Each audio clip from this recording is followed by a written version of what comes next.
আচ্ছা, এবার আমাকে একটা কথা বলো তো। কি বলুন স্যার? তোদের মাননীয় মুখ্যমন্ত্রী কতটা শিক্ষিত? ওরে বাপরে স্যার, প্রচুর শিক্ষিত। ধুর, যদি এত শিক্ষিত হয় তাহলে সবাইকে চপ ভাজতে বলছে কেন? আরে বাড়া, যদি নিশ্চয় চোপের ভিতরে আমাদের উজ্জ্বল ভবিষ্যৎ দেখতে পেয়েছে, তাই পড়াশোনা ছেড়ে চপ ভাজতে নির্দেশ দিয়েছে। হ্যাঁ রে, এইরকম একটা মন্ত্রী থাকলে তো পুরো রাজ্যটা শেষ হয়ে যাবে। বাড়া, তখন দেখছি আমাদের ভারত রত্না মাননীয় মুখ্যমন্ত্রীকে আপনি যা মন তাই বলে যাচ্ছেন। লেওড়া, আপনি কি জানেন কি আমাদের মুখ্যমন্ত্রীর ব্যাপারে?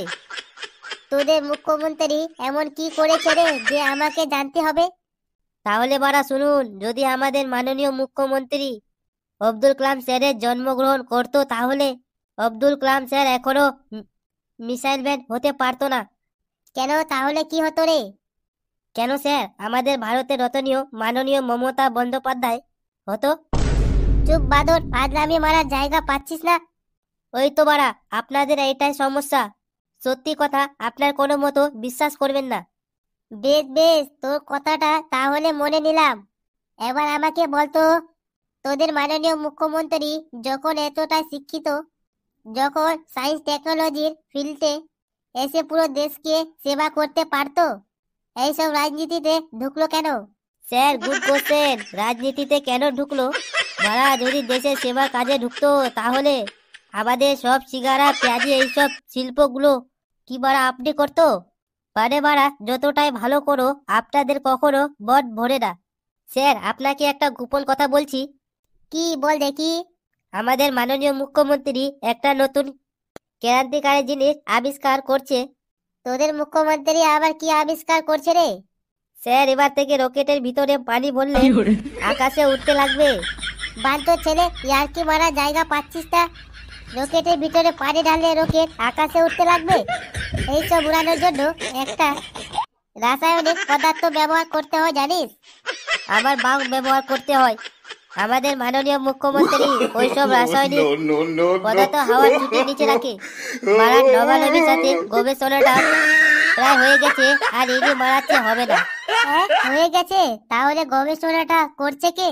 স্যার, দুটো মানুষ সকাল থেকে রাত পর্যন্ত পায়ের ঘাম মাথায় ফেলে এই গবেষণাটা করছে। কি বললি, পায়ের ঘাম মাথায় ফেলে গবেষণাটা করছে? কিন্তু সবাই তো মাথার ঘাম পায়ে ফেলে রে। ওসব আপনি বুঝবেন না। স্যার, কিছু উল্টো পাল্টা করতে গেলে কখনো কখনো পায়ের ঘাম মাথায় উঠে যায়। তাহলে রে, প্রথম বিজ্ঞানীটা বুঝতে পারলাম যে তোদের মমতা বন্দ্যোপাধ্যায়, আর দ্বিতীয় বিজ্ঞানীটা কে? স্যার, আপনি ভেবে বলুন তো কে হতে পারে? যতদূর মনে হচ্ছে নিশ্চয় আলবার্ট আইন মতো কেউ একজন হবে। আবার বাড়া, আলবাস্টারের মতো হবে? ওর থেকে বড় বৈজ্ঞানিক। কি বলছিস রে, আলবার্ট আইন থেকে বড় বিজ্ঞানী? তাহলে বাড়া বলছি কি, তা সে বাড়া মহা মানুষটা কে রে? সে মহান মানুষটা আর কেউ না, আমাদের দেশের সর্বশ্রেষ্ঠ নায়ক মাননীয় অভিষেক বন্দ্যোপাধ্যায়, হরপে ভারত রত্ন মাননীয় মুখ্যমন্ত্রীর ভাইপো। ও ভাইপো, না তো অনেক শুনেছি বটে।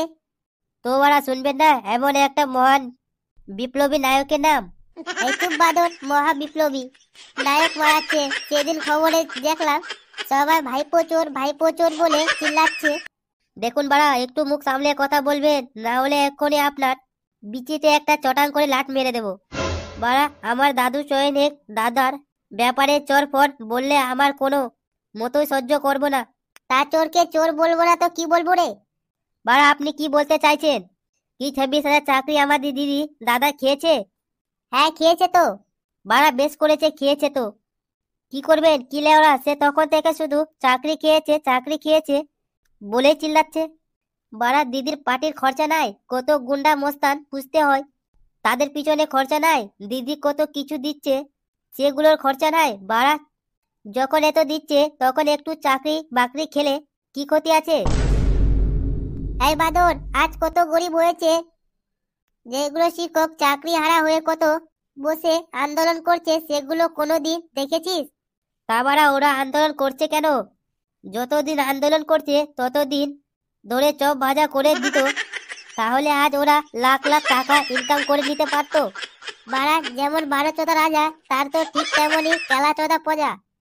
বাড়া আমরাও তো সিপিএম বিজেপি বিরুদ্ধে কত আন্দোলন করলাম, লেওড়া সেইগুলো তো একবারও কেউ আন্দোলন করছে না। হ্যাঁ বাদু, তোদের সরকার, তোদের এত উন্নতি হয়েছে, তাও আবার তোরা আন্দোলন করছিস? তো বাড়া আন্দোলন কেন করব না লেওড়া? কোন সংবিধানে লেখা আছে যে আমরা চাকরি খেয়ে জীবনে আমরা আন্দোলন করতে পারবো না? তাই তোরাও আন্দোলন করবি? হ্যাঁ বাড়া, কেন করব না? হাজারবার করব। যতবার চুরি করতে ধরা পড়বো ততবার ঝাঁপিয়ে আন্দোলন নেমে পড়বো। তারপর লেওড়া দেখবো কে কে আমাদের ছিঁড়ে নিতে পারে।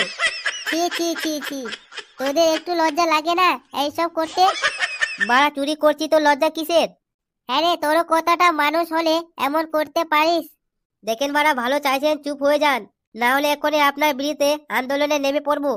বাড়া আমাদের দিদি যা মন যাবে তাই করবে, দিদিকে বেশি খচাবে না। আজ 26,000 খেয়েছে, কাল না হলে 30,000 খাবে। বাড়া এইসব ছোট্ট বিষয় আপনাদের তো মাথায় ঘুরায় কোনো লাভ নেই। তাই এসব কথায় কান্না দিয়ে ভালো করে চপ সিঙ্গারা ভাজুন, দেখবেন একদিন দুই দিন শেষে আপনার হাতে চপ সিঙ্গারা খেয়ে যাবে। আশা করছি ভিডিওটা আপনাদের খুবই ভালো লেগেছে। আর ভিডিওটা দেখে যাদের গাড় জ্বলছে তাদেরকে আমি একটা কথাই বলবো, বাড়া তোদের গাড় জ্বললে না জ্বললে আমার ছিঁড়ে গেল। বাড়া আমি এখন চপ ভাজা দিয়ে মুড়ি খাবো। তাই সবাইকে গুড বাই। আর হ্যাঁ, পরের ভিডিওটা কোন টপিকের উপর দেখতে চাও কমেন্টে অবশ্যই জানাবে। তো বন্ধু বান্ধব দেখা হচ্ছে পরের একটা গাড় ফাটা ভিডিওতে।